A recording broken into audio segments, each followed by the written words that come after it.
today reviewing Aliens Dark Descent by Doyle W. Donehoo.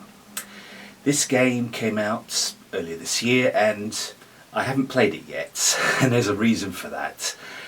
In the game you have to basically manage your soldiers' mental and physical health, and that was a bit of a turn-off.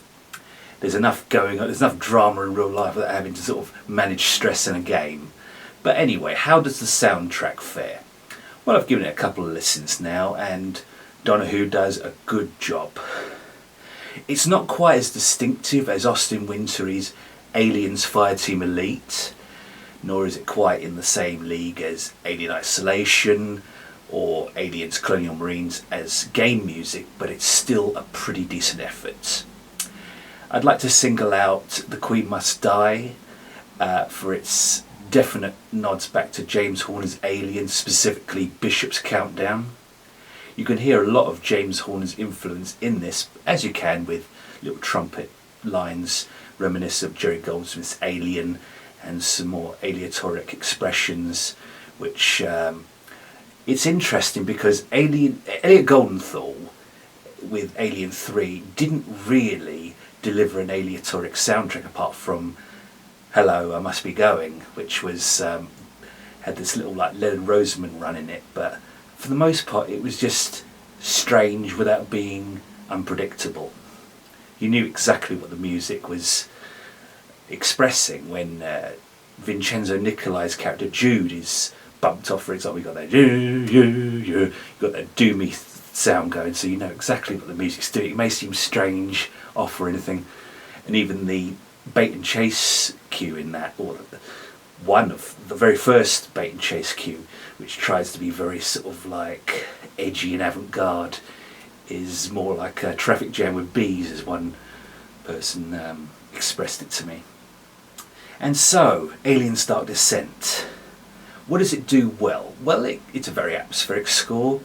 There's some pretty decent action stuff in it. It's not quite as vibrant as what Wintory did on Aliens Fireteam Elite. That was next level. This is more kind of a neat homage to the earlier movie scores as opposed to the game scores, and it does some things quite well. I think Revelations in the Dark, the final cue at 40.5 minutes is way too long. I'd have probably just left that off of the soundtrack and then it would have been about 45 minutes long and it would have been fine. But there is some replay value here, and like I say, Doyle W. Donehoo is a very charismatic composer.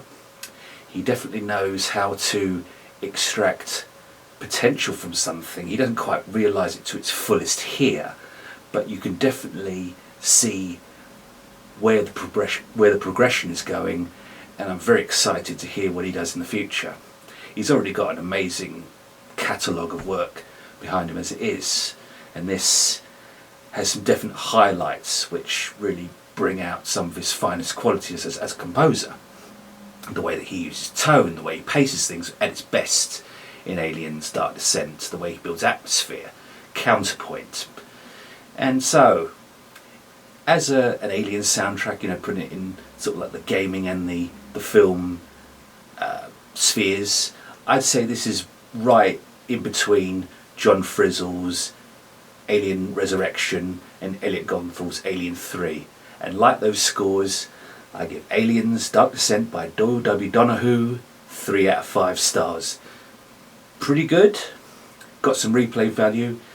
Final track is way too long, could have been left off, but overall a good atmospheric effort that you should check out. It's on Spotify and YouTube now. For more film and soundtrack reviews, please visit Betty Jo Tucker's website, Real Talk Movie Reviews. On Facebook you can find my pages, Hip-Notic Movie Reviews, Book Reviews, and Soundtrack Reviews. I am Richard Jack Smith, thank you for watching and I'll see you next time.